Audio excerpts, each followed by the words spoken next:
محمد أمين عمورة اللاعب الجزائري الذي أحدث ضجة في أوروبا حتى أصبحت كبار الأندية الأوروبية تجري وراءه لضمه إليها.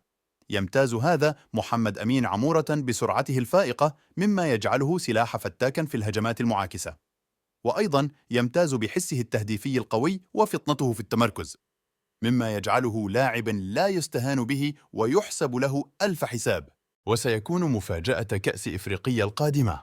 ثانياً، لدينا اللاعب الجزائري الغني عن التعريف يوسف بلايلي، ويمتاز هذا اللاعب بدقة تمريراته الحاسمة التي غيرت مجرى الكثير من المباريات. ولكن تكمن قوة يوسف بلايلي في روعة مراوغاته، والتي تنتهي غالباً إما بتمريرة حاسمة أو هدف في الشباك. بفضل مهاراته مع الكرة أصبح يلقب بالبرازيلي الضائع في إفريقيا. أخيراً، إن كنت تظن أن عمورة هو الأنسب في التشكيلة الأساسية للمنتخب، اضغط لايك. وإن كنت